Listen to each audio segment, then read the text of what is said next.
looking at projectile motion today. The big ideas here is that we want to look at the fundamentals of projectile motion, what happens in the x and y directions, and use some kind of common sense extrapolations of that allow us to solve complex projectile motion problems. So our basic scenario that I want to think about briefly is if you imagine throwing a ball up and down, basically doing the free fall scenario, and then you throw a second ball, B, in an arc. This is a projectile. It moves in both the x and the y direction. Which of these will be in the air longer? And if you look at these two, they go up to the same maximum height, which has a greater initial velocity. And what determines that? Which one will have the longer time in the air? So I would take a moment, think about that, maybe write down those answers for yourselves and see if we can reveal that as we go. There's a device that we can use to kind of think about looking at projectiles, and we sometimes call it a dropper launcher. It has other names, but it's a device that allows you to drop an object straight down, free fall, and launch a horizontal projectile. And so we're going to look at what this looks like, and we might ask ourselves, what if we used a really high-speed projectile? There's a very famous idea of if you did something as fast as even a bullet shot from a gun, or a cannonball or something very, very high speed, and at the same moment you were able to drop one of those projectiles, would they hit the ground at a same or a different time? More on that later. So here's the video. We can watch. This is just an example. This is a pretty large scale one. It uses, I think, billiard balls, from a pool table or something, drilled out. But it's a spring-loaded mechanism where you can put a ball with a hole in it, and then the pin gets pulled out of it. It will drop straight down. And then if you place a ball on the other side, when you release the thing, it gets knocked horizontally. And so if you watch the demo, the setup will be that both balls are placed on there at the same time, and you can watch them both fall. Well, one fall and one be launched, and you should see they hit the ground at the same time, even though they took different paths. And so one of the things that we start to learn about projectiles is that the y component of the projectile's path is really the same as just a free fall path. And so this is a high-speed camera shot where a bunch of pictures were taken very, very quickly as something fell. And you can see that for every place that the red ball that was dropped straight down, how far it's fallen is the same distance the yellow ball has fallen as a projectile, even though it's moving in two dimensions. We can kind of go through this in a little bit more detail. Here is the free fall path number one, and then we've got our projectile path. So I'm going to overlay on this. We've already got the gray of our projectile path. The gravity-free path, which is constant velocity. And so if we think about where it is, if it starts here, and then it just keeps going at a constant speed, a constant velocity, and covers the same amount of distance every second, right? Equally spaced. This is like rolling a ball across a table, no friction. On the other hand, if we were to drop a ball straight down the free fall path, right? These blue marks, it gets further and further every second, right? It goes 5 meters in the first second, then 20 meters after 2, and so on and so forth. But if you put those together, that will give you the position of our projectile. Now we could go a little bit further and we could say, well, I don't just want to know, how far it's traveled. I want to know how fast it's also going. And so we can start with the given information. If we say that the x velocity initially is 30 meters per second, well, that's never going to change because in the x direction, it's a constant velocity. That's kind of one of the fundamentals here. The y velocity can also be tracked. But while we're looking at x, you say, well, the initial x position is 0. And every second goes another 30 meters. So it goes 30, 60, 90, 120. If we look in the y direction, the initial y velocity is 0 meters per second.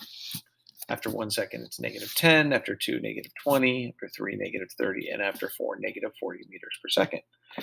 We can go ahead and use our free fall equations. 0 meters, -5 meters, -20 meters, -45, and -80 meters. That's Not that surprising. And then we can find the total velocity by using the Pythagorean theorem, the y component squared plus the x component squared, take the square root to find the total velocity, which starts at 30 meters per second, ends up around 32, then 36, then 42, and finally 50 meters per second after 4 seconds. So we could actually overlay all of that on top of our path and see that the velocity vector for the x direction is constant. The velocity vector for the y is getting bigger and bigger. And if you were to combine them together, you would get this kind of in the teal color, this greenish, the total velocity vectors. We can talk about the equations that actually come from this. In the x direction, we have constant velocity motion. So we barely need to do anything. And in the y direction, we have constant acceleration, and we already have solved that problem. So we get x final is vxt, vx is a constant. In the y direction, you get our full kinematics equation, but we've replaced x's with y's, and v with vy, and a with g, because the acceleration is due to gravity, and we get those 3 equations. Now, there's a lot to play around with here. We started with just a horizontal projectile, but you can launch a projectile at any angle.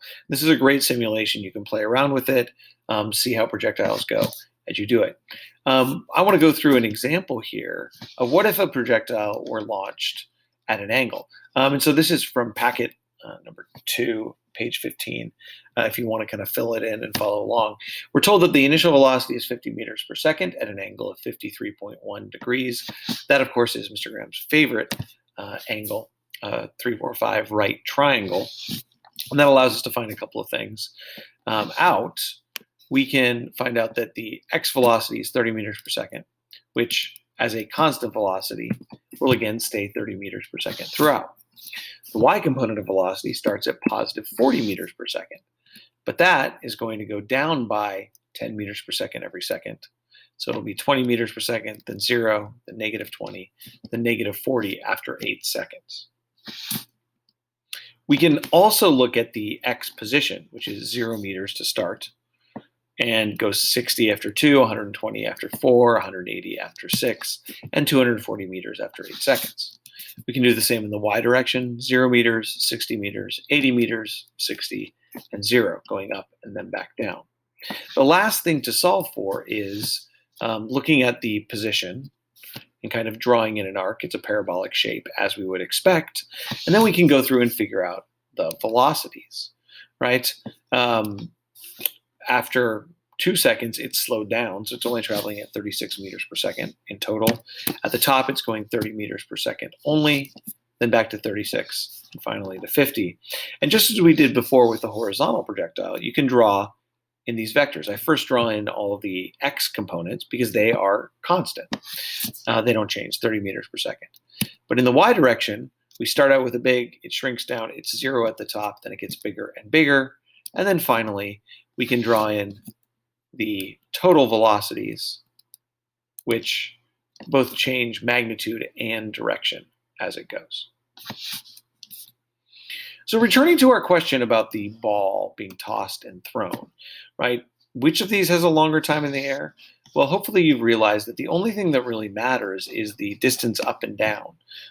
It could travel as fast as you want horizontally, but getting up and down is really the key here. So it's the same amount of time for both because they reach the same height. That gives it away. What is the greater initial velocity? It has to be v because it has an x component of velocity, whereas a only has a y component. And that leads us to what determines the time in the air. That is indeed the y component of the velocity. The faster it's going up, the longer it will be in the air, regardless of how fast it moves left or right. So that kind of leads us to our big idea that we use to wrap this up.